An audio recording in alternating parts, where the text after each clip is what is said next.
Okay, yeah, no, I will start the slideshow. I think it will be better. Yeah, great. Thank you very much again. I will speak today about the museums of the revolution, or as they are called in the Soviet and the Russian historical and museological tradition, historical revolutionary museums, that is both historical and revolutionary, or more specifically, those museums that were established in the 1920s in the Soviet Russia and Soviet Union, exactly to commemorate the revolutionary history of the revolutionary movement, and later on the emerged museums of Lenin, of Stalin, of other party, of Communist Party and Soviet leaders.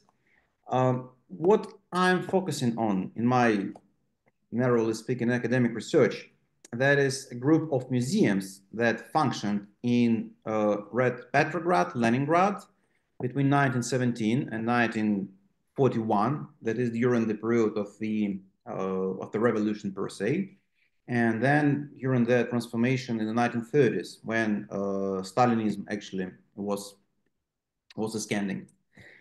I also look and uh, at, at projects which had existed before the 1917. And that is probably a particular and striking thing about the history of the revolution, of the Russian Revolution, because Russian revolutionaries, Russian revolutionary movement that operated in emigration in Europe mostly, they already in 1901, in 1910, they tried to establish museums to preserve their own heritage, to preserve their own history, their own culture.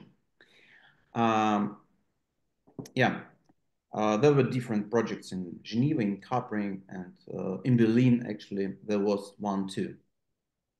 What I'm also trying to state, again, if we speak about my research as an academic research, what I'm trying to state, to say that the revolutionary tradition, which had been born before 1917, and to which both Bolsheviks and their future enemies belonged together, uh, it continued well into 1920s, and it changed only in the 1930s. So, in this respect, um, I belong to that school of thought, as you can say, which sees the difference between 1920s and 1930s, that is between the Bolshevik democratic period of the Soviet history and the Stalinist period.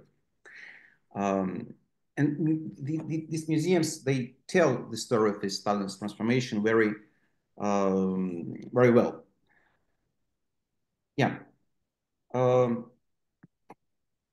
Also, a few words, as you've Greta mentioned, I used to work at some of those museums back in Russia some 10 years ago already.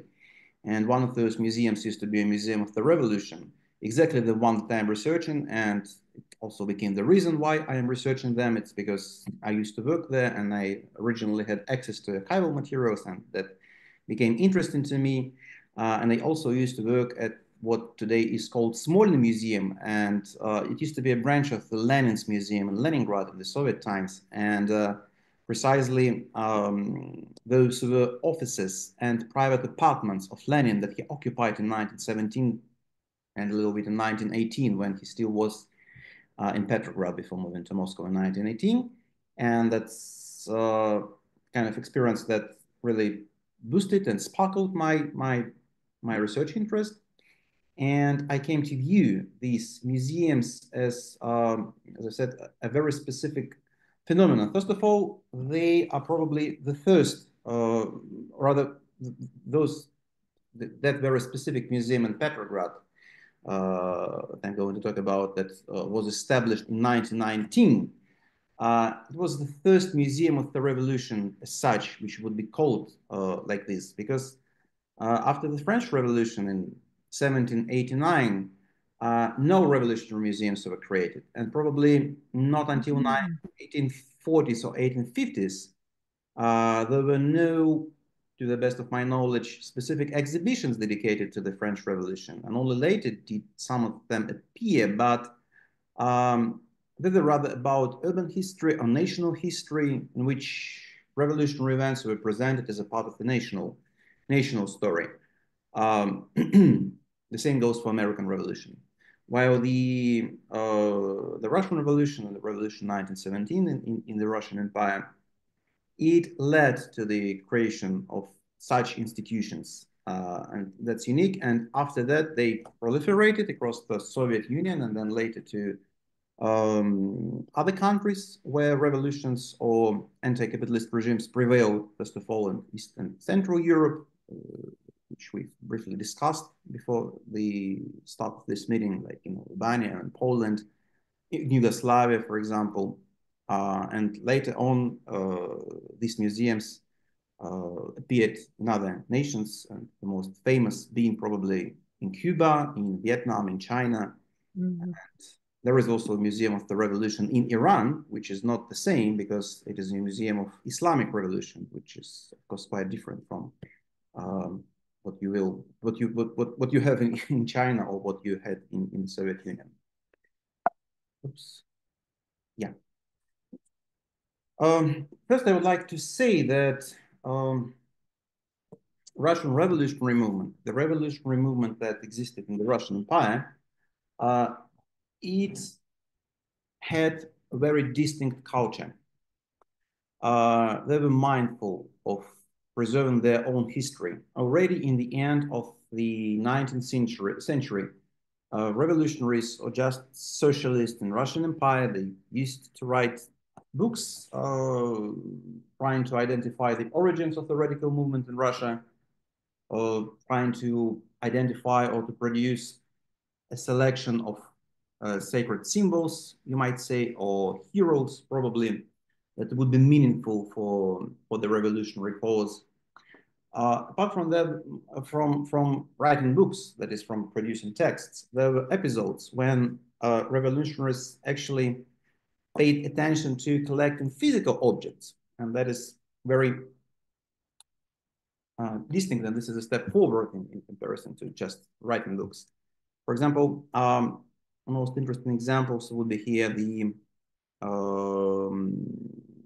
episode about Nikolay Chernyshevsky, that was a Russian revolutionary and the writer in the second half of the 19th century, quite an important one for the Russian revolutionary movement because his books had a great influence on many radicals, Lenin including.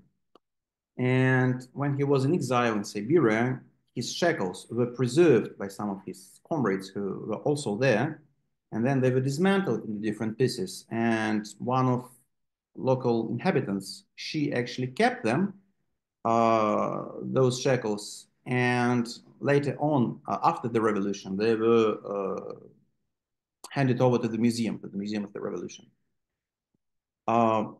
Yeah, there were attempts to collect photographs of executed revolutionaries in the 19th century and some other things like that.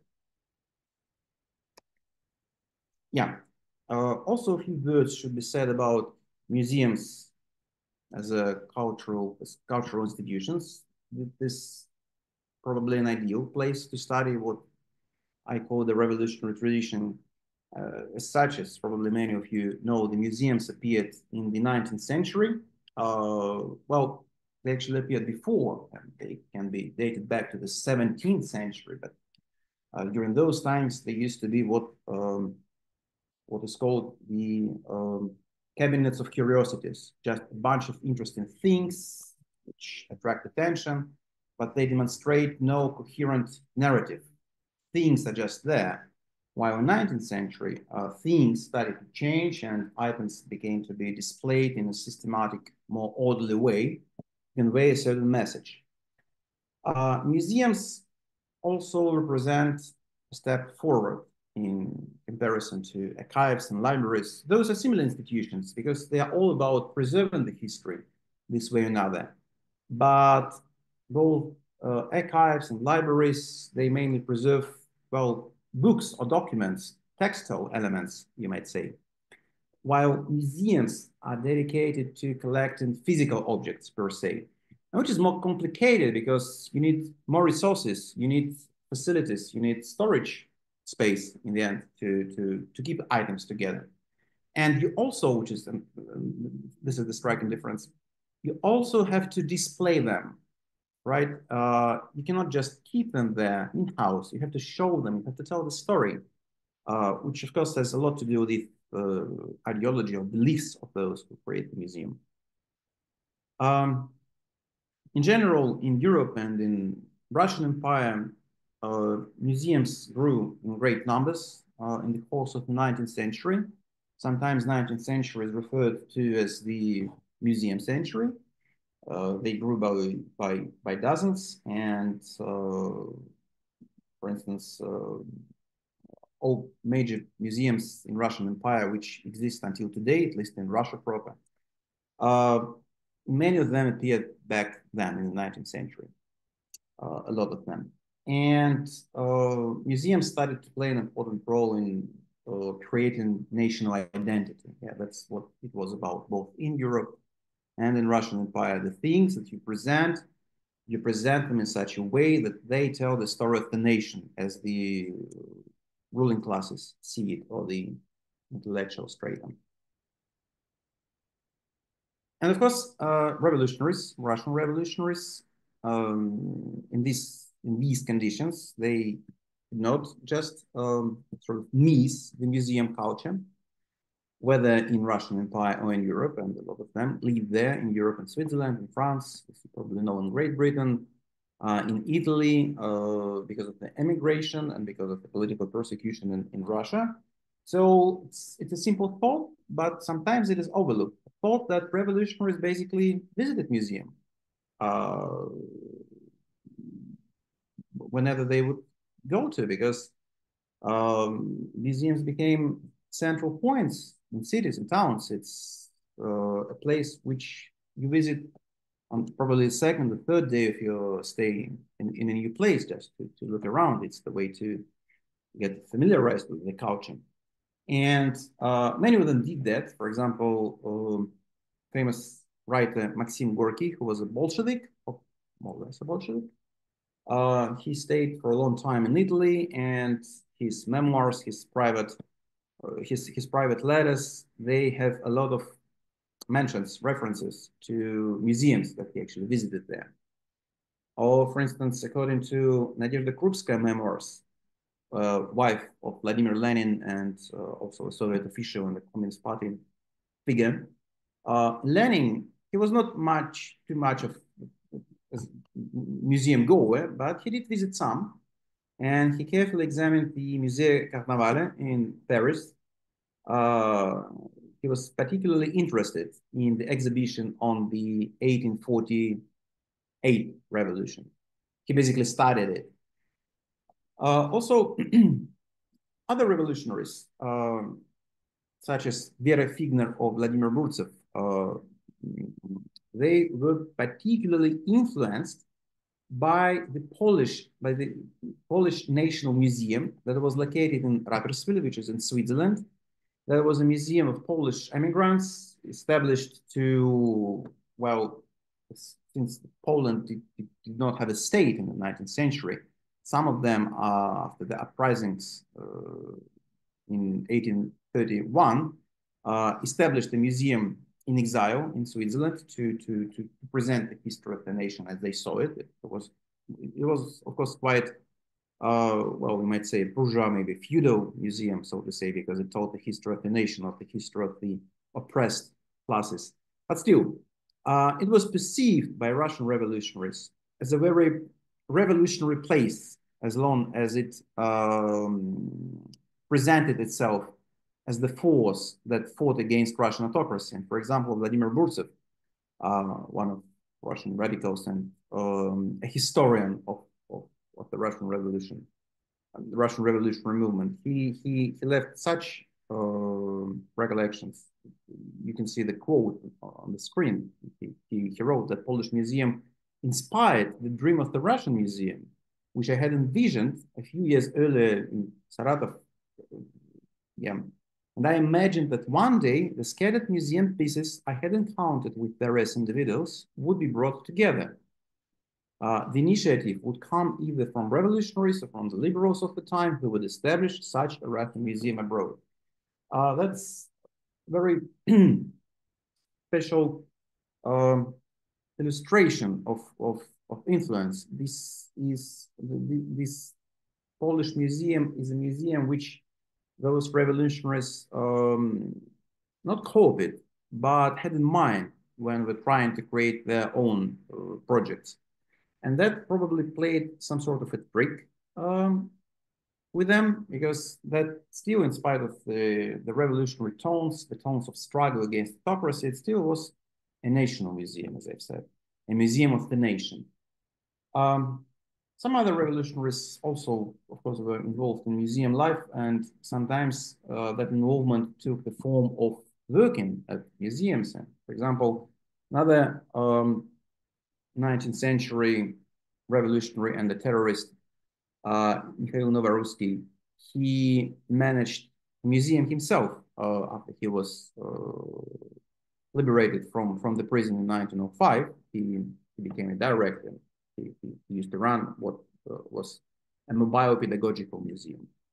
Yeah, so yeah, the point is that museums were deeply entrained, were deeply embedded into the revolutionary life. There was a very significant interaction. There is this interesting item that is from the collection, from the collections of the Museum of Political History of Russia, the former Museum of the Revolution. This is a piece of ham. It's a model, it's not the real ham. And the story behind this item is that there was Afanasia Schmidt. She was Russian Bolshevik party member before 1917, and during the first Russian Revolution in 1905, she worked as an artist at St. Petersburg's Pathological Museum. That museum contained different items of food. Its purpose was to educate population on diseases, on how to go around food and stuff like that. So she was an artist, and she used to create models of different types of food or other things. And she created a model, or rather, she used these models to conceal weapons, basically. So this ham specifically was used to conceal guns during the revolution for the armed struggle. There were other episodes too, and one Bolshevik, Nikolay recalls that his comrade, Krasin, also during the first Russian Revolution in 1906, they were doing the forgery. They forged the currency for the revolutionary purposes. They needed money, and one of the banknotes came out corrupted. Yeah, it didn't work out. So they put it in a bottle and buried it somewhere in Finland.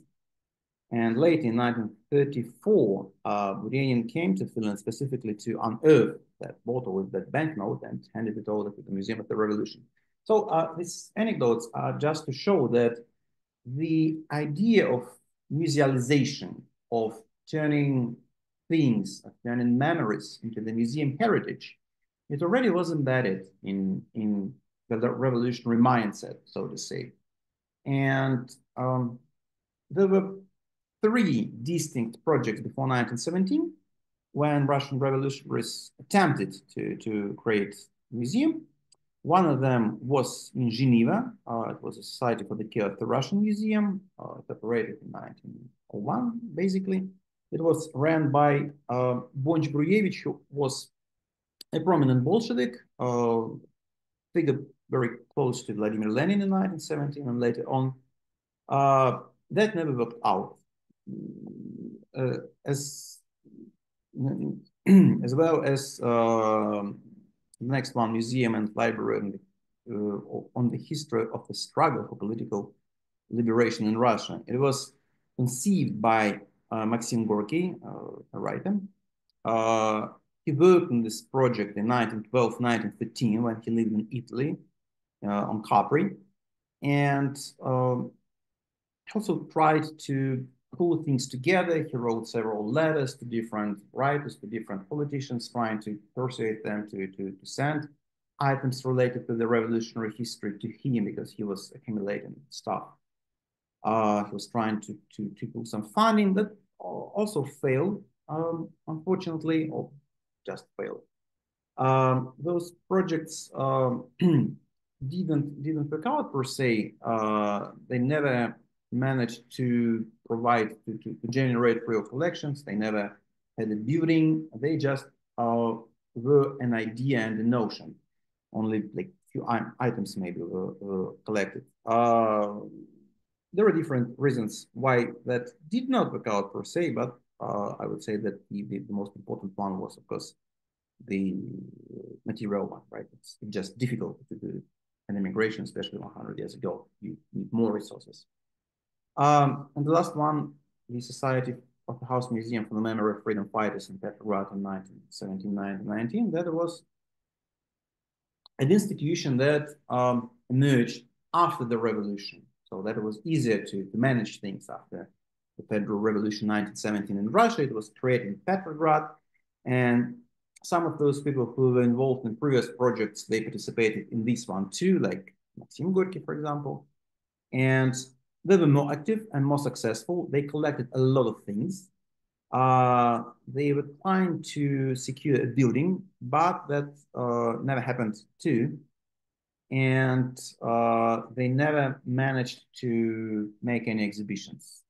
They just sort of faded out in 1919 during the Civil War and quite complicated times. But that was not the end of history, because the end of story, because in 1919, in October, in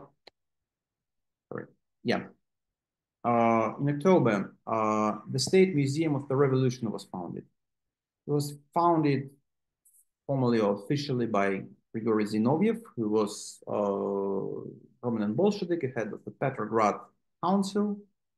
And you also can see the photo here. In the bottom, that is an image of the Winter Palace, or the Hermitage, the museum in St. Petersburg today's. It was a residence of the Russian Empress, of Russian Tsars, and it was used as a headquarters of the provisional government in 1917. Probably it's most familiar to people who saw the film or images from that film, the assault on the Winter Palace. Yeah, those images by Sergei Eisenstein. And that's where the museum was located from its origin. Two photos at the top. These are verified at Maxim Gorky, who also participated in the establishment of that museum. They initiated that. They sort of put a lot of efforts to start this institution. It was the first museum of the revolution who would be called like that, and who was really successful. That's the point. And that probably was a model for all other museums in the Soviet Union in the 1920s, in the 1930s, and afterwards. It was not only a historical institution that the Bolsheviks tried to create in the 1920s, of course. And there was a lot of debate in historical scholarship about that. A debate concerning how democratic were Bolsheviks, because the general story today goes that if Bolsheviks allowed a certain degree, a certain level of democracy in the 1920s, then they did that only because they sort of overlooked that, because they were weak at the beginning. And when they got stronger in the 1930s, that is during Stalinism, they immediately prohibited that. I disagree with that point, and I consider this particular museum as an institution that demonstrates in its exhibitions and in its collections, that demonstrates the shared tradition, the shared revolutionary tradition, shared between Bolsheviks and their enemies alike. Just photos of few people who also were important in that museum in the 20s. This is Pavel Shobolev. He stood at the foundation of the museum. He was in charge of the collections in the 1920s until his very death in 1931. Oops. Yeah.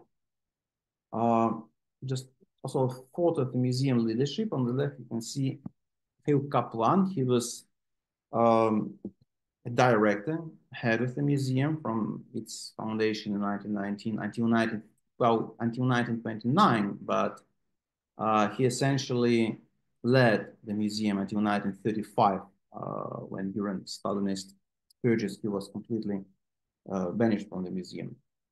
The point that I'm also trying to make here is that the people who were involved in this institution, only few of them were Bolsheviks. For example, Kaplan, he was a Menshevik in 1906, 1912, and then he did not belong to any party.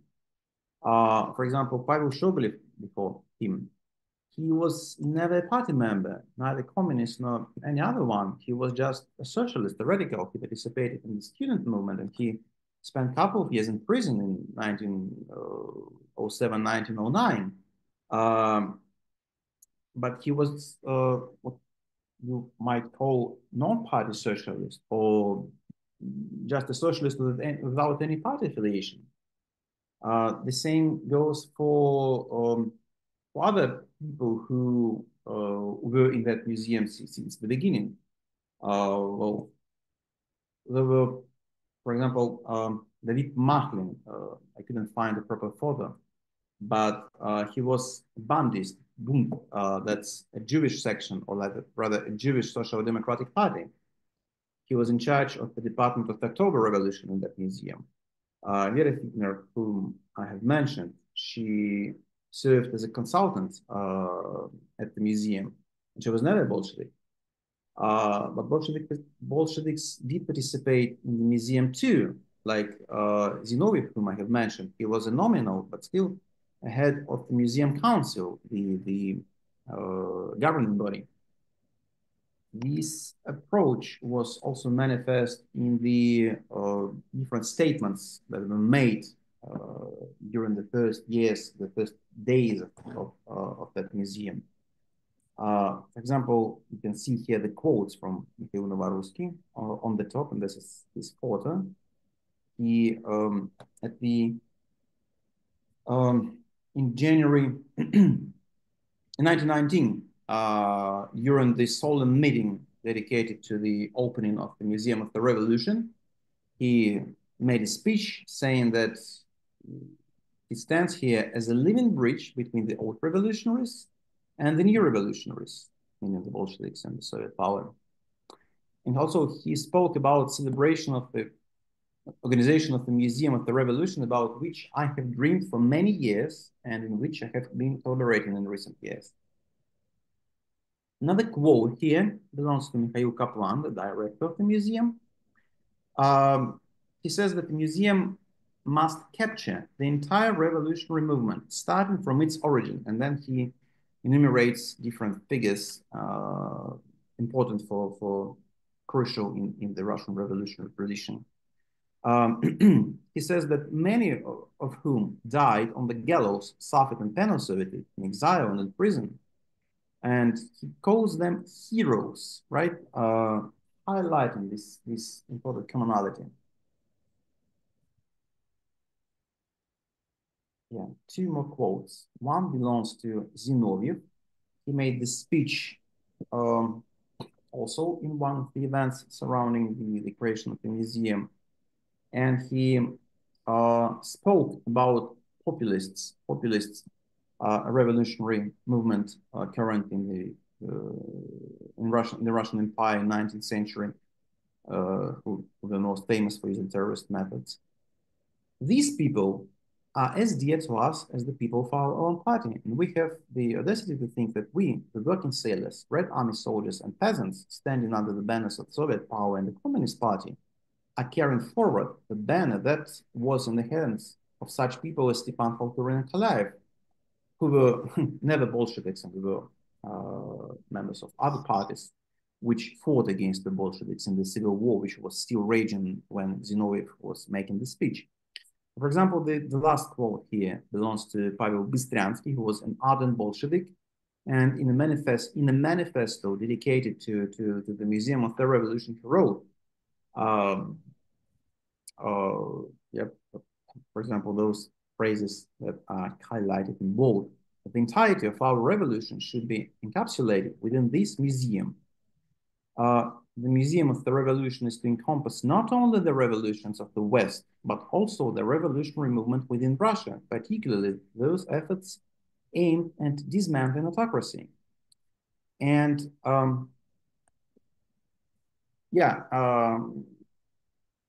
as I said, he was a Bolshevik, and even more so in the 1930s, he became director of the Institute of the Party History in the 1930s, a very vicious institution during Stalinism. But what I'm trying to say, oops. Yeah, in this slide, I hope you can see it. It's just a collection, or rather, it's a presentation of exhibitions that functioned in the State Museum of the Revolution during the 1920s in different phases. I put this together just to demonstrate the steady growth of exhibitions. And the point here is that it started from 19th century. It started from Decembrists, what I consider to be the first Russian revolutionaries who attempted to overthrow the autocracy in a military coup in 1825. And it went through the different phases of the 19th century. And later on, in the course of the 1920s, those original exhibitions about 19th century, they were joined by new sections, by new departments that were about 1917 and later on about history of the Communist Party. After Lenin's death, there appeared rooms and materials about Lenin himself, and so on and so on until 1920s. So it's the point is that the collections were growing and the focus was growing, and there was greater inclusion of contemporary events, of contemporaneous events, such as 1917, the Civil War, and Lenin himself. And Bolsheviks here were included within the broader progressive context of the revolutionary tradition. They were not excluded, they were not juxtaposed, not the other way around, like other parties, like populists, like Mensheviks, for example. During 1920s, all of them were represented there because those who were in charge of the museum, they were based on this understanding of the shared revolutionary tradition. And that approach is visible, discernible in quotes that I have provided to both. It can be seen in the structure of the exhibitions. I think a year ago, I attended a conference on the socialist history, and Francis King was there too, so he probably remembers that I was talking about some episodes of the museum history, the revolutionary museum history, and I received a question from an anarchist that was in Canada, and he asked me about whether the materials, the items, the history of the Kronstadt rebellion was demonstrated in that museum. The Kronstadt rebellion took place in 1921. There was an anti-Bolshevik uprising, probably led by anarchists, but it was again, it was viciously suppressed by the Soviet authorities. And I couldn't answer that question last year, but later on in archives, I found some documents showing that actually this particular museum had the materials, had the items about the Kronstadt rebellion, and they were not just official governmental leaflets or the Bolshevik documents. The documents and personal belongings of people who participated in the uprising against the Bolshevik power, against the Soviet state. So I think that's also quite telling that a degree of democracy and leeway of what you can show was quite vast back in the 1920s. Yeah, so the museum represented the core of the Russian revolutionary tradition, which was based on the revolutionary groups of the 19th century. That was the tradition that was cherished by them since the end of the 19th century. And it was shared both by Bolsheviks and by all those who would stand against them. And that museum was a paragon of such thinking. Just to sort of show you several pictures, as long as that's the presentation about museums, so only makes sense to show images. For example, this is an element of the exhibition from 1931, Absolute Monarchy, just to get the idea of what they basically showed there. There are not so many photos or things or documents about 1920s. The bigger part of what I have, what I could find in archives is from 1930s, but still. So yeah, you could find things like that demonstrating absolute monarchy. Or, for example, museum was a place where former political prisoners would meet and, I don't know, share memories or consult the museum exhibitions, as you can see in this photo. Just an interesting one. It's a part of an exhibition about the Boxer uprising in China. So basically can see the weapons used in that uprising. Yeah, they did not cover just the Russian history. They also had collections on what on the Western revolutionary tradition, mainly France, actually, on the French Revolution or revolutions in Asia. Yeah, these are already about Lenin. The museum started to change, of course, in the late 1920s and late 1930s, but not abruptly. First, museums of Lenin were established in the city, in Petrograd, in Leningrad already, in the 1920s. And first museums of Lenin were his apartment and his office, yeah, that he used in 1917. And also an important telling point here is that those Lenin museums, at first, at the beginning, they were created as branches of the Museum of the Revolution.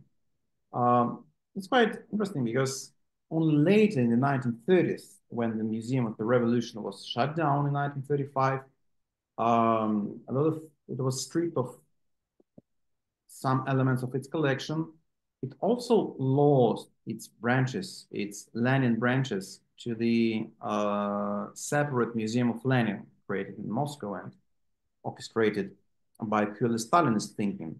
It's quite symbolic in the sense that the party leadership, even in the end of the 1920s, they did not think about, they did not plan on giving the authority to establish museums of Lenin to the Institute of Lenin that had already existed at the time.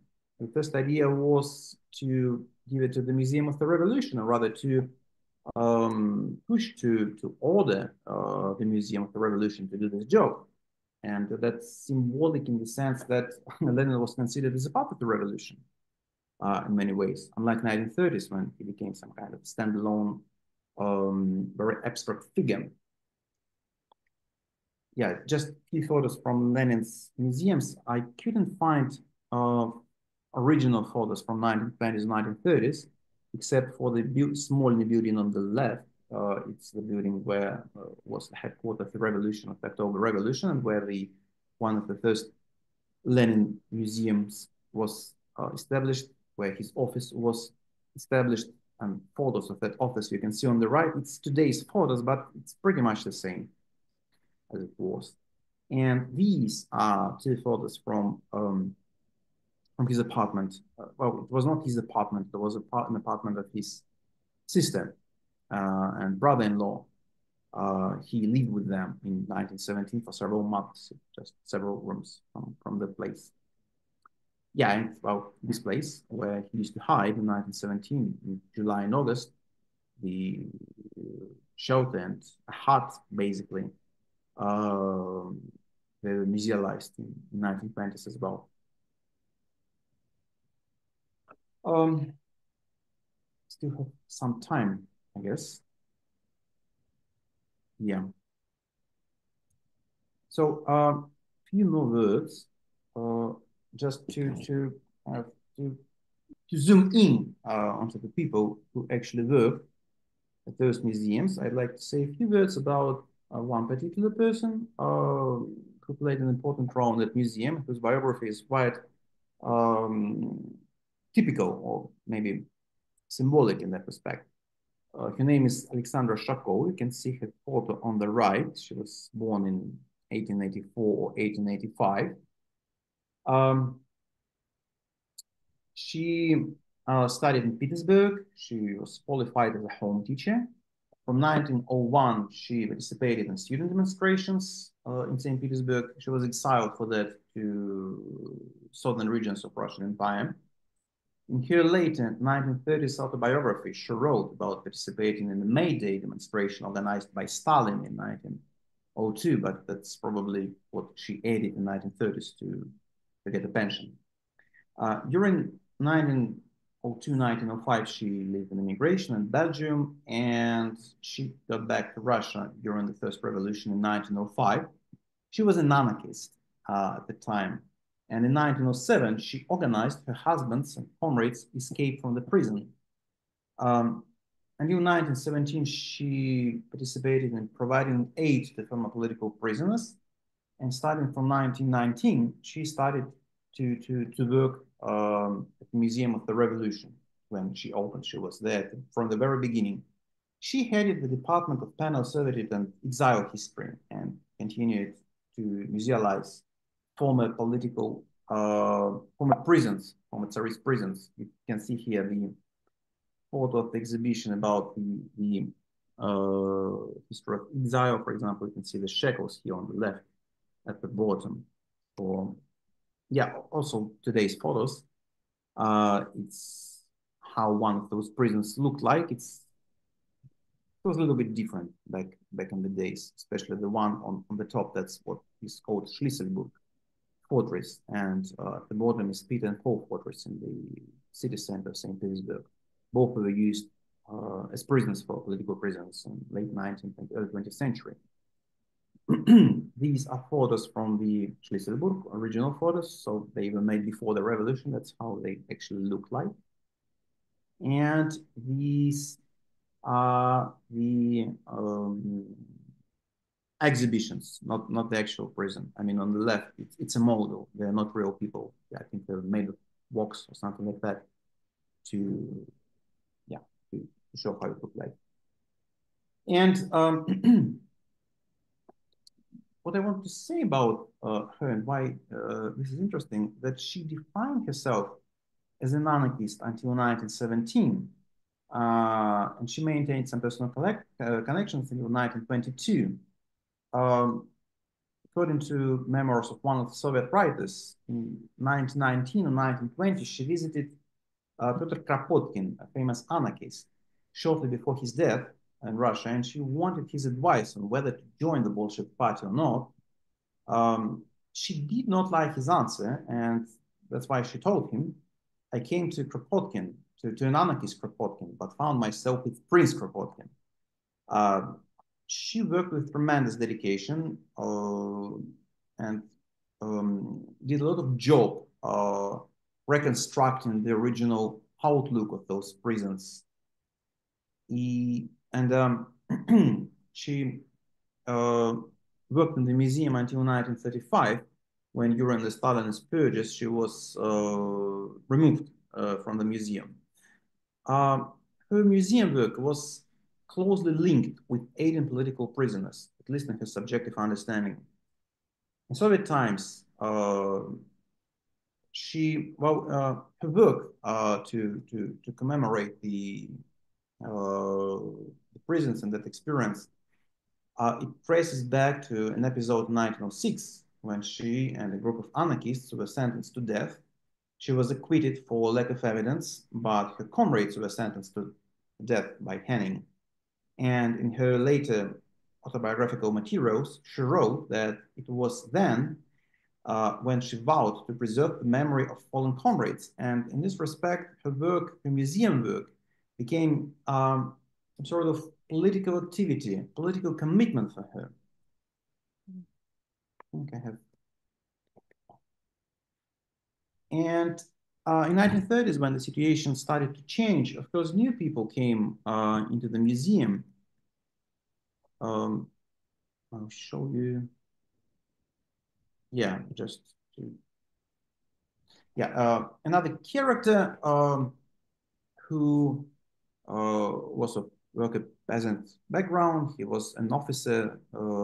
He became an officer during the First World War, and during the Civil War, he sort of used his career opportunities and became sort of Communist Party member, simply like many soldiers did in 1918 and 1917. He in early 1930s, during the Stalinization, he came to the museum to work there, and he he headed an excursion department. He, however, primarily used this position to satisfy his personal historical interests.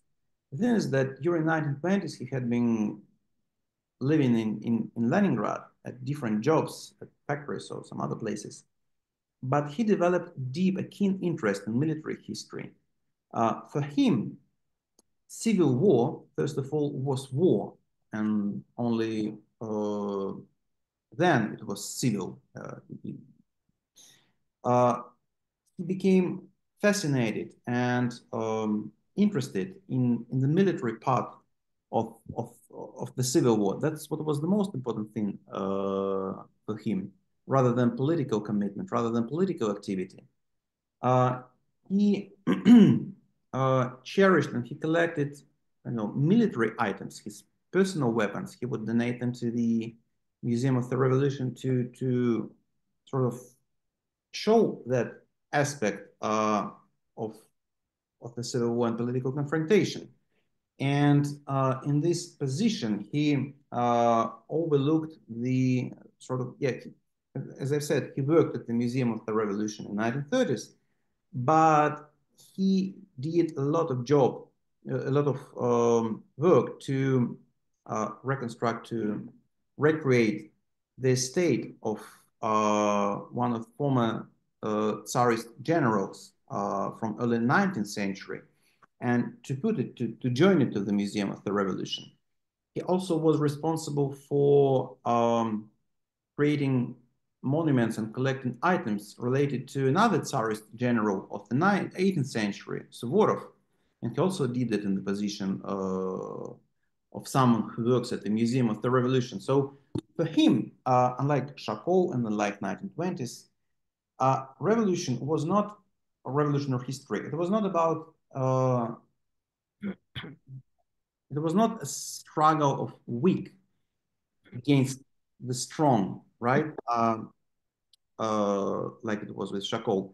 There was a struggle of people who receive orders and take orders and just push them forward and just operate in the chain of commands. Yeah. Just yeah. I think it's about time. Yeah, so pretty much by the end of the 1930s, the museum changed. It became quite a different institution. People changed. The narrative changed. That 19th century focus shifted towards something more Stalin-centered, but that's a very typical story for the Soviet historical institution in the 1930s. And as I see it, the Stalinist period is a period of the counter-revolution, but it was not a blatantly open counter-revolution. It was something that you had to smuggle in terms of narratives and accents. And while you could not abandon the concept of the revolution as it happened in 1991, you had to taint it in a way, and you had to tell the story of the revolution, which was no longer a story of political exile, of servitude, of people who suffered or who went to gallows for their ideas.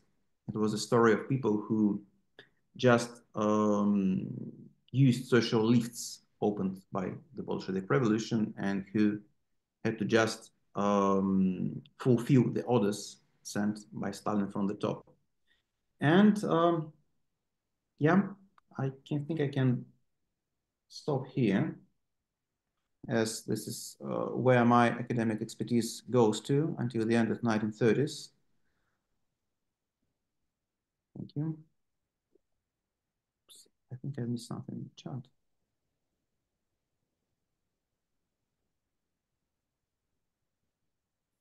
Okay. Well, have you finished, Nikolay? Yes, yes, yes. Okay. Click to exit. Oh, sorry. Oh, yeah, that's good. I have somebody who would like to ask a question, but has to go very soon. Where's this person now? Could you use your hand? Could you wave? Somebody just, oh yeah, Clayton Black. Hello, Clayton. Hi. You Well, want to, you I want to could, ask a question? yeah. I'm sorry. I didn't mean to interrupt things. It's just that I have to go here at well, 4 o'clock my time. My question concerned the relationship between the museums and Gorky's project for the История фабрик и заводов, the history of factories and manufactories, and the extent to which the museums were affected by that project, because many of the factories set up their own museums, and whether or not they were under the umbrella of the Musée Revolution and so forth, and anything that you can add to that, I was just curious about. Yeah. So Thank thank you so you much, very much. Clayton. Thank you. Yeah. Anyway, just want to say briefly, thank you ever so much, Nikolay. That was absolutely fascinating. It is opening up loads of new questions now that obviously I'd like to know more about what happened after, as you just briefly mentioned, 1991, and how the story has to be told a different way, and how it's emerging. Of course, we're much further than 1991. We're in 2024 now. But please do go ahead and answer, Clayton.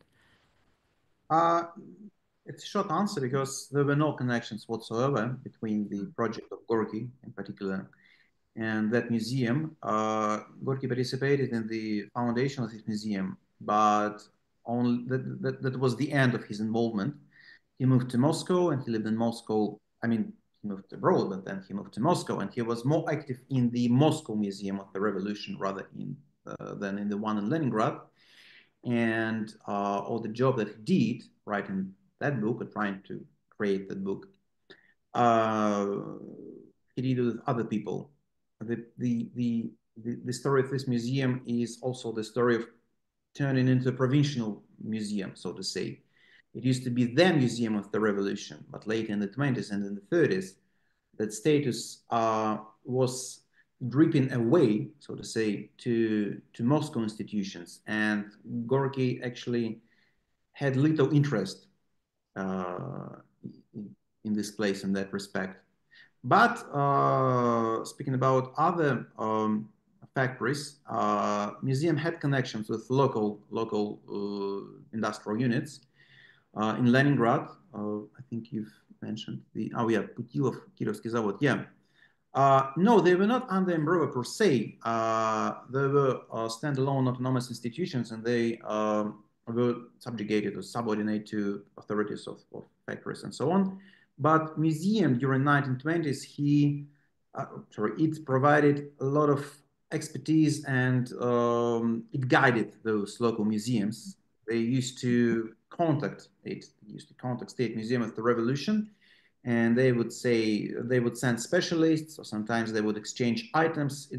Was more of so to say methodological center, I might say, for museums and factories, as well as for other smaller museums of revolution in provinces surrounding Leningrad and Pskov, for example. In Novgorod, there was a very intense exchange of experience, expertise, and personnel.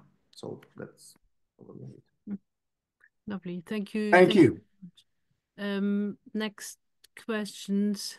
Christian, I see Hi. your hand up. Yeah. Hi, Yeah. Greta. Hi. Thank Hi you there. very much, Nikolay. Yeah, it was really fascinating. Um, um, um, uh, my the only thing I've really read about these museums of revolution is what Ethel Manning, who was a kind of English kind of sort of anarchist socialist kind of, when she visited Moscow in about 1934-35, she writes about visiting the Museum of the Revolution. Um, and what she says, I'll just read a bit. She says it's about propaganda. So clearly, perhaps by then, there's a kind of propagandist element in there. But she does acknowledge kind of what you were saying about the breadth of the material there, because she says, Trotsky appears in photographs and stuff, and she took a pleasure in exclaiming, "Isn't that Trotsky?" And to the guide that was showing around, and the guide found it awkward to acknowledge that it was. So that material was still there clearly at that time, 34, 35. But one thing she does say, she says, that's quite interesting. She says, she says, the museum contains much which is interesting, much that is crude and silly in its propagandist zeal. But it says one is shown a downstairs room which contains photographs of Nazi outrages in Germany and Austria and a photograph of Ernst Thälmann. In this room, there's also a glass case with specimens of handicrafts done by Jewish prisoners in Nazi concentration camps. So that's kind of interesting as well. They would try and have like more up-to-date material relating to international stuff there as well. So yeah, I just wondered, whether you'd looked at kind of Western visitors' impressions at all of these museums or whatever. Yeah, thanks. Thank you, Christian. Do you want to take, are there any other questions like this, or maybe take this one now, Nikolay? I don't know. Well, we can take more and then I will answer all of them. So Okay. Shall we have David? David Morgan, do you want to ask a question? Yes, hello. Am I on video or what? I don't know. I can't see. I can't see you, but your hand is up. Can you We see can me? see you now, yeah. Ah, lovely. Am I? I can't see myself, so I don't. Anyway, that was quite a fascinating talk. I didn't know anything about the history of museums in Russia, apart from that they existed to an extent. I do remember reading, however. I'm not sure exactly where the reference is. It's a long time ago that I read it. It's that in the early days of the revolution, there was established an international revolutionary museum to reflect the traditions of international socialism that influenced the Russian, because obviously the Russian Revolution was supposed to be an international revolution. Workers of the world unite. And I think Lenin and his comrades took that quite seriously. It wasn't a propaganda tool or something written in a textbook. They actually believed that their revolution would inspire workers throughout the world to emulate them. Now, having said that, I remember reading, I don't know whether it was Christopher Hill or Hobsbawm, I haven't got the reference, that there was monuments to French Revolution, heroes of the French Revolution. There was monuments to people like Gerard Winstanley. I think Christopher Hill had mentioned that there was a monument to Gerard Winstanley from the diggers of the 17th century. Now, have you come across anything about this? I mean, I only read one reference to it. I think it was in a footnote. I don't know whether it was Christopher Hill or someone else, and I've never seen anything else about it. That there's this international museum to celebrate the influences from, the fact that this was supposed to be a transformation of the whole world, and that revolutionary traditions existed in other countries, and that these inspired the Russian revolutionaries, and they actually built a museum for this reason. this is what I read. Do you know anything more about this? And if there's any sources for that I could we could refer to somehow. Anyway, thank you for your talk. Okay, thank you. Thank you. Nikolay? Yeah, I think I can answer these two and then we can move forward, okay? Take some more, yeah. Yeah, about the Westerners who visited the museum, I should have mentioned probably that, well, what you've said about the socialists who came to Moscow in 1934, 35, yeah, Moscow Museum was different from the one in Leningrad. You might say that it is more that it was more party-centered, party-oriented from the beginning. It was established as first. It grew out of an exhibition dedicated to the history of the Communist Party, but still, probably my knowledge, the most famous Westerner who visited the Museum of the Revolution in Leningrad, the one have in mind, the one I'm talking about. There was Emma Goldman in 1919, an American anarchist, along with her comrade, and she has quite vast thesis in her book about trip to Soviet Russia, how she participated in an expedition of the Museum of the Revolution in Soviet Ukraine, because they went there to collect materials, to collect items for that revolution, which are still stored in the museum. And as far as I remember, she was, well, maybe not pleased by how the museum was ran, but she had an agenda. She was an anarchist, so she obviously was not very much in favor of all what was going on there. But I don't know about many famous Westerners like who visited the museum, because, well, there was a tradition of famous writers or European socialists to come to the Soviet Union, and many of them left some kind of travelogues about that. Some of them probably did visit the museum, but it's not on my radar. But apart from that, ordinary tourists would come quite often in the 1930s, and but they were just basically tourists, not people interested in this socialist struggle, the class struggle, and they had their very basic interest in well, what society is that. It had nothing to do with the politics, and yeah, so that's probably it. It was a little bit far away from the major touristic routes or the major routes of socialists. But yeah, it certainly would appear on such routes, because it was one of the main attractions in the city in terms of political presentations. Yeah, but nothing specific. And the second question about from David about international museum, or Museum of International Revolution. Actually, I've never heard about this before. I will look into that. And I can say that this particular museum, it had departments. It had one department about international agenda, so to say, but it was about just France and French history, or French revolutionary history. They used to have quite a good collection of items about 1789, and leaflets and some books and other things. And at the beginning, they actually used to bring into the museum items related to the international revolutionary movement, indeed.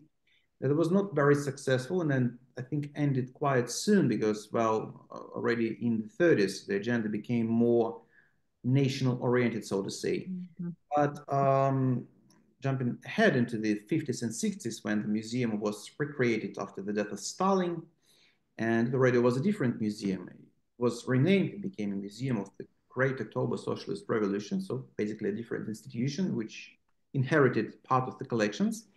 And in that museum, there was a separate department of the, I think it was called International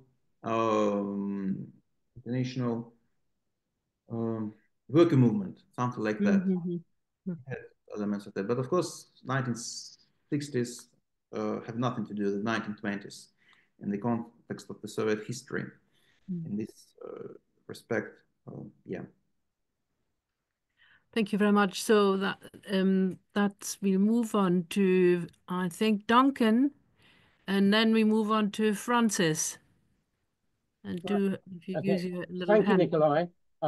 You very much focused on the fact that the early workers and directors of the museum came from a whole range of socialist traditions, which is also, I think, true of some of the earlier historians and archivists in the 1920s.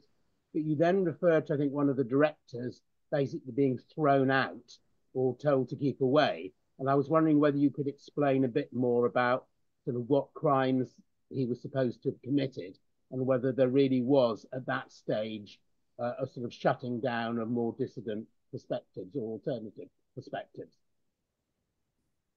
Thank you. Do you like to answer that?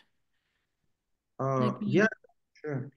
Yeah, well, starting from, well, it's probably, not probably, but it's a typical story for the late 1920s and early 1930s, and starting from 1928, from when Stalin intensified his offensive assault against the rivals.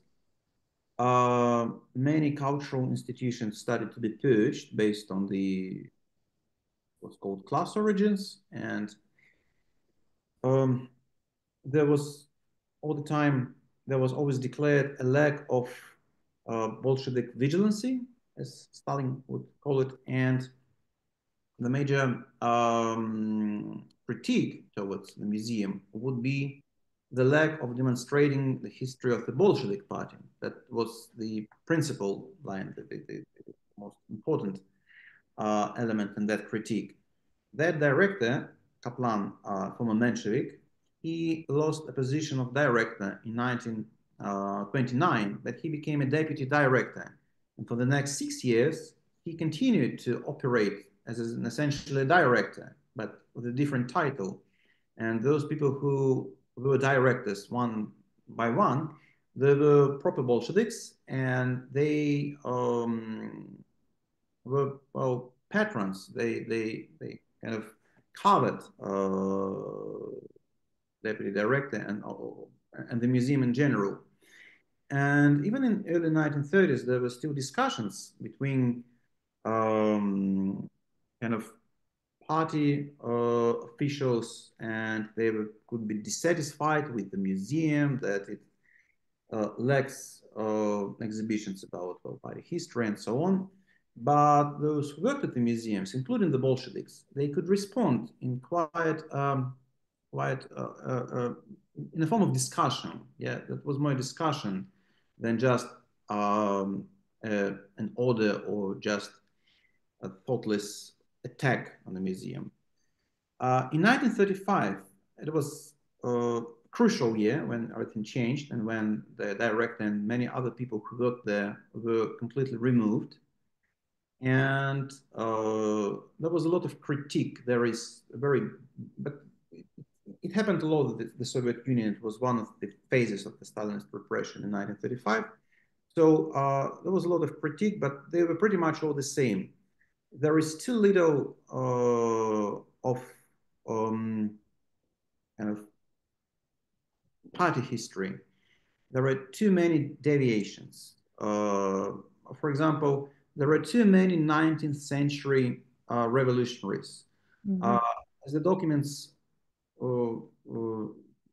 says, those party reports said, all the best rooms, all the best halls of the museum were given to the revolutionaries from the 19th century, not to the history of the Bolshevik Party, for example.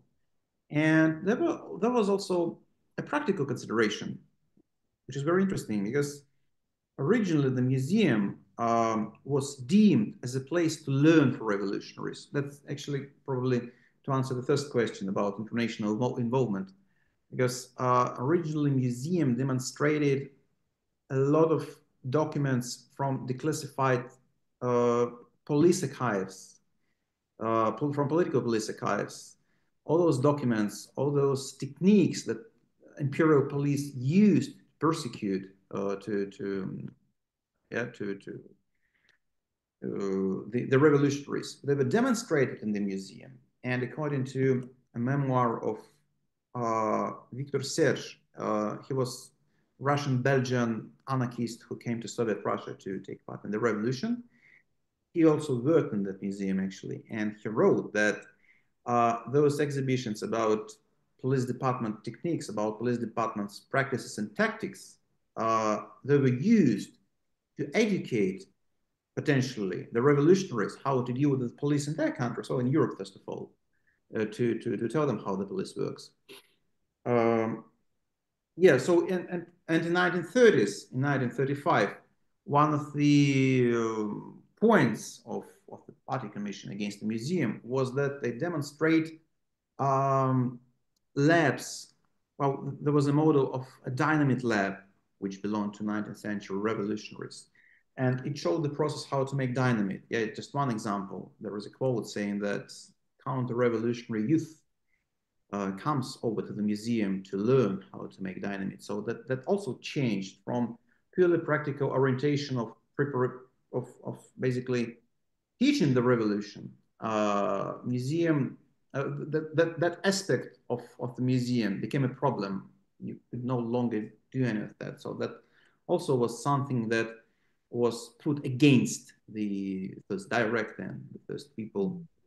So yeah, stuff. It was the mobilization in the Soviet society during Stalin's years, and everything had to be put in order as Stalin sought it. So it all had to be modeled on the Stalin's eventual brief course and stuff like that. And that's what eventually happened, actually. It just took several years from 1934, 35 until 1938, when the museum was completely recreated with new exhibitions that actually reproduced the Stalin's writings, basically. Thank you very much. Actually, thank you very much, Nikolay. Before I ask Francis to speak, can I have I'd like to ask a follow-up question to what you just said, that the museum, of course, was there to agitate and to educate. Now, over the length of time, and of course, 30s and then 91 and now 20s, 2020, 2024 and so on.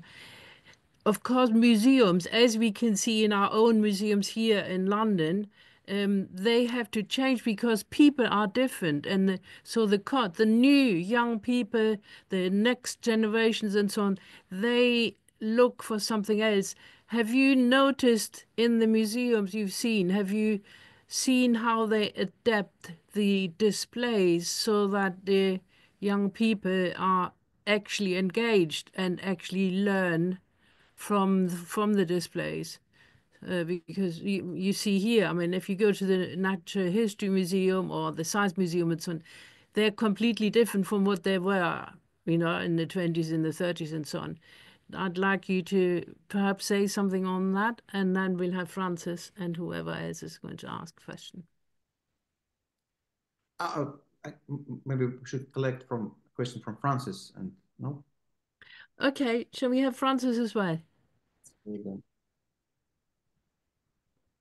Okay, you can have me. Am I audible? Yep.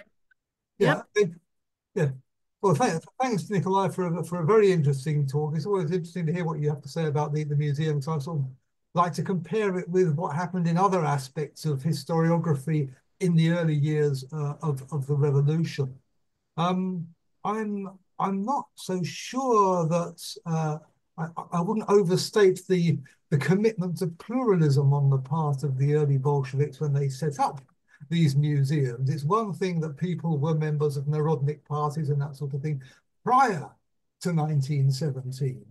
But once you get to 1917 and 1918, when they have, after all, been castigated day in, day out in Bolshevik propaganda as counter-revolutionaries, servants of the bourgeoisie, traitors, etc., etc., etc., it does become difficult to integrate the experience of the present day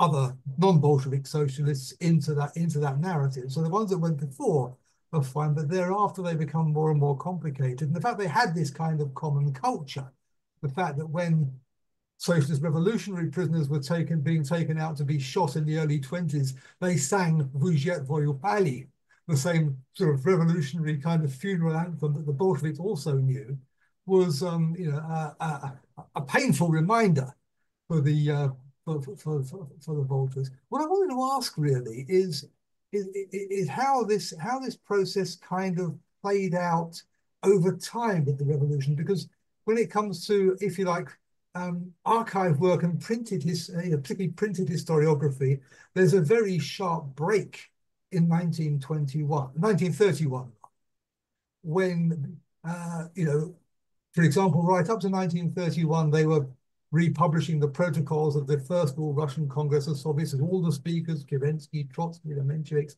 everybody, and they were beginning to publish on the V.I. Nevsky, a comprehensive biographical dictionary of the encyclopedia of the revolution that was going to cover virtually everybody who'd been involved. They got up to volume 1, A and B, that came out in 1931. No other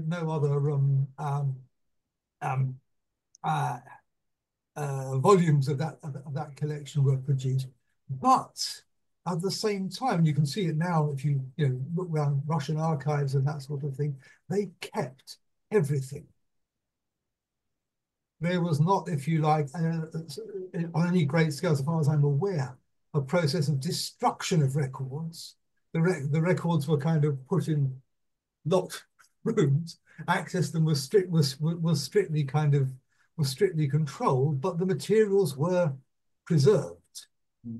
This was an important part of state policy, that all the records, with few exceptions, were preserved. And I don't know, did it follow that same kind of, was 1931, with Stalin's Proletariskaya Revoluция article, a real break in museum policy, or did things play out according to a slightly different time scale because of the nature of revolutionary collections? I know, for example, that the Society of Former Political Prisoners, which involved, not only Bolsheviks, but also SRs, Mensheviks, and that sort of thing, managed to stagger on until 1935.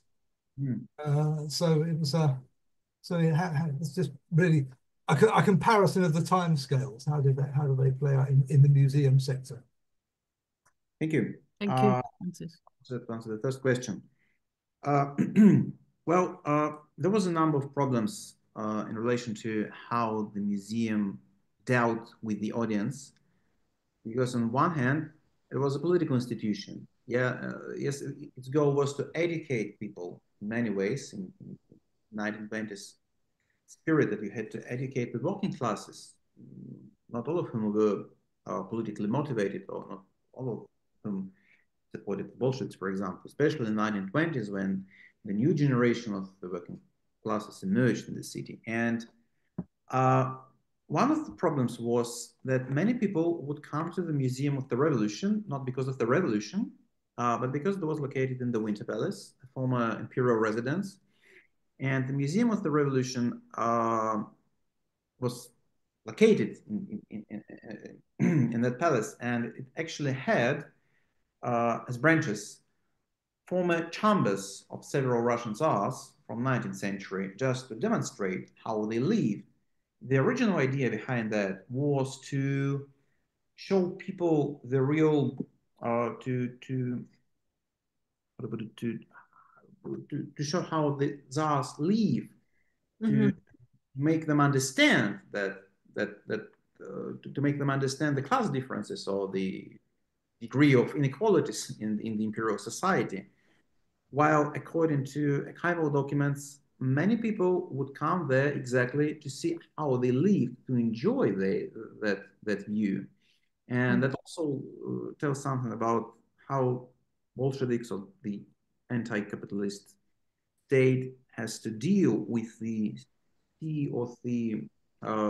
bourgeois psychology, you might say. Yeah, that was a huge problem, how to wage the propaganda correctly, persuasively, yeah, and how to overcome the anti-bourgeois attitudes among the population, and sort of to adapt itself to the audience issues. Museums, and that's probably like many other cultural institutions in the Soviet Union, they tried to experiment, and in the 20s there was a wave. It was some sort of universal museum fashion at the time um, to provide text on the exhibitions, because all the museums, and some of them still are like look like that today, especially some galleries with pictures, because in the 19th century museums had just things, they had just pictures, and there was very little text there explaining what it is, while the trend in the 1920s was to put as much text as possible. And all major museums came for that experiment, like really a lot of text, huge plates on the walls, on the paper, with quotes from Marx or Lenin, or just basic text explain, for example, the reasons of the revolution, or statistics. That was the idea to to give the idea, not just to show the items. It was one thing. It's very hard to conclude on whether or not it was successful. It was not measured. And another problem was those people who actually were tour guides in the museum, because until very late, maybe until 1950s, many museums, they did not have their own tour guides, and it was very random, really. There were some city authorities who overlooked the excursion part for all the museums, and there were different episodes concerning the excursions, but generally they could be, how to put it, not just boring, for example, or politically specific. Yeah, there were complaints if something really went wrong that could go up and that could cause an issue, or an investigation that a certain tour guide made certain political statements unacceptable by the standards of the time. But apart from them, also for the reason that there was a huge lack of personnel, of motivated, of politically motivated personnel, and not every tour guide could be a political activist, member of the Communist Party, or just a socialist. So for many of them, it was just a job, and it was another problem, that there was sometimes lack of motivation to experiment on that. So in this regard, it's I would say that in terms of dealing with the audience, this particular museum did not really make a lot of success. I would say the thing is that that museum was more about preserving the tradition rather than conveying it further. Yeah, that's what I would say. But yeah, I understand that today's museums they must deal with people a lot. That's their primary focus, and that's a lot of interaction that was not like that back then, unfortunately, except for some maybe very basic, but I could say maybe elitist things, because museum would invite former revolutionaries for the evenings of recollections. They would share their memories, but such events were confined to museum workers, or to those people who were already involved in the topic, in the issue. Yeah, that's a problem. And yeah, welcome. Francis, what you've said about 1931, I agree that we should not exaggerate the degree of democratism among the Bolsheviks, especially during the early years of the revolution. That's absolutely true. It was not like that at all, and many enemies, foes of the Bolsheviks were executed, or just at least, well, that was a civil war at first, right? And there were some arrests in 1920s. That's true.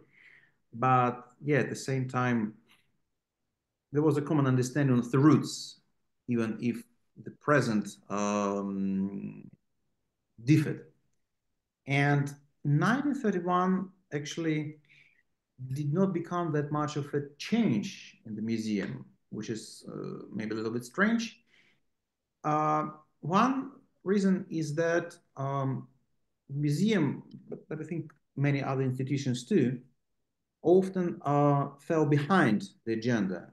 And it's not always that ordinary workers could be up to date with the changing agenda at the top. It was still tolerable, maybe in early 1930s, when some people were removed from the top, but they were not completely removed, like Zinoviev or some other former prominent Bolsheviks. It became much more difficult in 1935 and 6 when people were removed, and if you display their portraits and you just forget to remove them because you couldn't be that fast. Yeah, exactly, precisely. That would be seen as a sign of the political weakness or non-vigilance. But no, in 1931, the process was slow. Some critique went towards the museum starting from the late 1920s. And it was slowly changing, but really slowly, and quite logically, in my view. Those people who worked at the museum, they had to adapt, and they had to present themselves as non-party Bolsheviks, for example, in some archival documents, just for the sake of appearance. But the work that they did, they just continued to do it. And they didn't have to really remove 19th century stuff. They didn't have to remove dangerous things like the diamond lab or something like that, or the weapons. And yeah, they just went on until later periods. They really managed to survive until 1935. Yeah, because yeah, they participated in all, or rather they accommodated all the directives that came from the top. For instance, they started to display what was called Soviet construction, or I'm not sure about the proper English translation, about the developments in the Soviet economy. Yeah, they had to show that stuff, how the economy is growing, how the collective farms are growing in numbers. Yeah, that would be just another exhibition added to the museum, and basically that's it. But all the other stuff is just there because it was quite difficult to get rid of it. That's the point, because if you start the question with the Society of Former Political Prisoners that you've mentioned is that yeah, there was a lot of people there. Some of them had reputation, and they could not be easily done away. And while the problem with the museum is that you cannot just get rid of the revolution entirely. It's not a book out of which you can take out a page or 2 pages. If you start changing the exhibition, you have to start changing it all. That probably was part of the problem for the party authorities. How to properly what to do with the museum, right? You cannot abandon the concept altogether. You cannot abandon the concept of the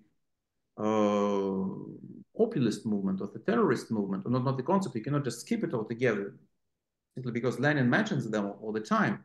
Although that was done eventually, but only after 1932. But still, they remained there. And indeed, they slowly started to take the things away from the exhibition and to hide them. That's correct, but nothing was destroyed, which is interesting. Not until 1940s. That's when really dark times arrived.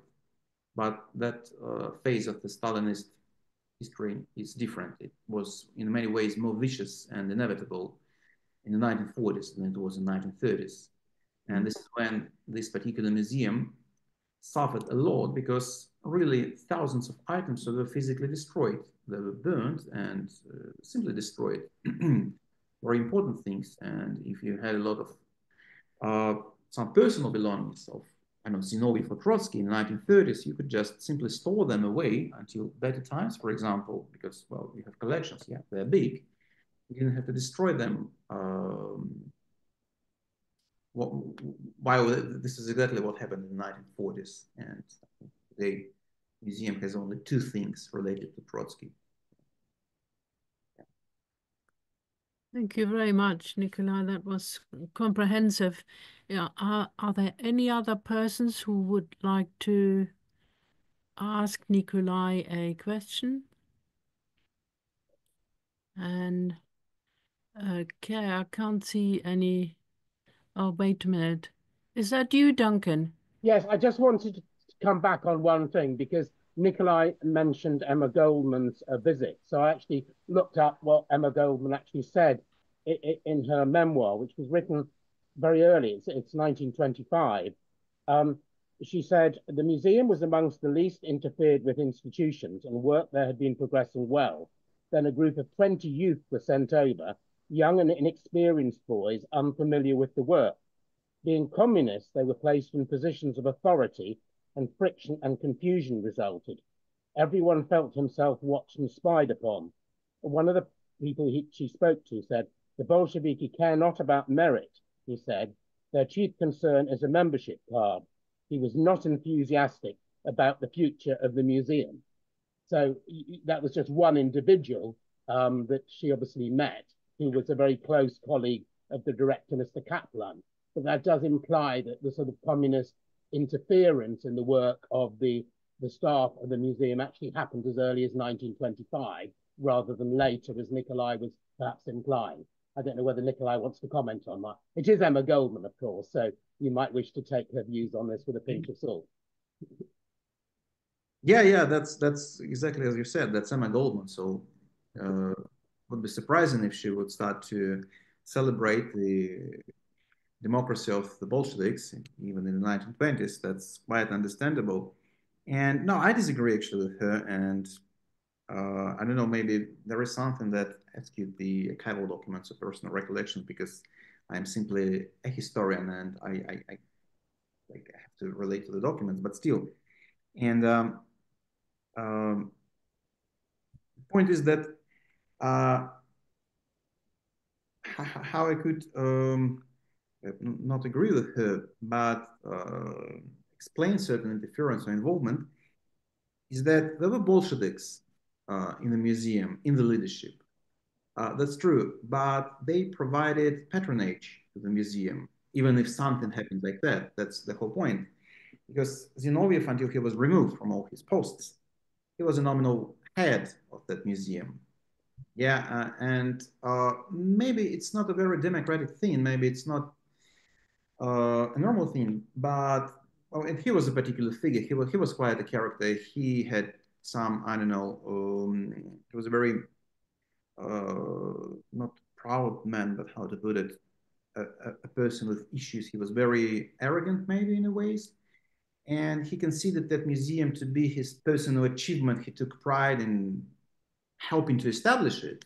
He took pride in having to say that, well, we have a museum here, yeah, Museum of the Revolution. And I think maybe in other documents I've read a few times that he actually did something in Moscow in order to help that institution, because for him there was his doing, basically. That's one thing. That's how a museum could protect itself. But he was not the only Bolshevik who helped the museum. Even in the 1925, there were other people too, members of the staff, quite prominent Bolsheviks. So no, I would really disagree with her. I mean, okay, maybe the problem is that she did not stay in the Soviet Union until the 1930s to see the real difference between 1925 and 1935 and all that terrorism or interference of the Communist Party. You see, it was, in my view, milder, and it took different forms, and that is crucial, I think. It's one thing when you interfere in 1933, and this interference takes the form of you send a letter, an official letter to the museum, or you just send someone to take a stock of the items and then produce an official report saying that this is unacceptable. And it is unacceptable. Museums get shut down. While as late as 1928, and I'm referring to a specific archival document here, there was an episode when a director of that museum, who was already a Bolshevik, a different one, he was in one of the meetings of local Communist Party branch in Leningrad, and they discussed issues of historical politics, how to manage history, how to produce historical books, how to write history of the Communist Party. And he received a lot of comments in that meeting against the museum, saying that, oh yeah, your museum is missing on a certain newspaper that I used to work in 1909. Why don't you show it? Why did you disband this section? Why don't you show party enough? Why don't you do that? And why do you give all the good rooms, all the good spaces to 19th century? And he systematically responded to all of that. And the point is that these took a form of debate in which he could defend himself as well as the museum, which he represented in that meeting, and he did that quite fiercely against other Bolsheviks. And he could do that. You see my point, even if some interference was steady, it was still possible to say no, it was still possible to debate, to discuss, it was possible to invite officials, to put them on the board, to discuss matters together. And there was a lot of cooperation between quite vicious people, I mean, difficult in personal communication, people who would always see problems in the museum and who would point to that. And in other issues, they quite seamlessly cooperated in establishing branches of Lenin's museum, in musealization of Lenin's apartments. And there was not interference. It was very surprising for me, cooperation between non-party socialists in that museum and those ardent Bolsheviks. So the degree of cooperation was bigger, and in my view, and the degree of interference was not that severe. And again, to state the obvious, I think Emma Goldman, well, I mean, well, she's an anarchist, right? So what can you wait from an anarchist? Thanks for that, Nikolay. I thought you'd probably comment along those lines. Yeah. Well, thank you very much. I get the feeling it's also nearly 8:45, that maybe we're coming to the end of this talk. I think it was absolutely fascinating. And I think what you have opened up to our eyes and ears is how it's a very complex thing to actually achieve, to maintain these museums that are trying to help us, understand the past and how the past belongs to the present and to the future. And to make that work it's a labor of love, really. And of course, there are always people who, want to have this and that, and they want to have something different, and you have to compromise and so on. I think you've really shown us how much love and work and effort has gone into maintaining these, building them up, thinking of them, imagining to make a museum. That was already, as you rightly say, the beginning was to actually have the idea. We want to record everything. We don't want to forget this, and we need to remember the people, like the young woman who said, well, I've survived, but next to me, these other people died, and I will never forget them. Now, that is a very important point, and that is, I go away with that thought that the museum, these museums have been built up with all this effort and all the love, and they are there not to forget. All the effort has been made, and hopefully people will learn from them. So with these words, I would like to thank you very much, Nikolay. Everybody here, you understand this is the Socialist History Society that is launching these. We have regular meetings. Do come again and look on our webpage to see what is coming up next. And if you'd like to join, please do that. Can I just give Thank a you. plug for the next talk, actually, Greta, Yeah. which is Paul Foot, A Life in Politics, online, Tuesday, the 19th November at 7 p.m. The author of a new book on Paul Foot, Margaret Wren, will introduce the book, Paul Foot, A Life in Politics. Lovely. Thank you very much. Thank you, Nikolay, and everybody else for coming along to this evening. Thank you and goodbye.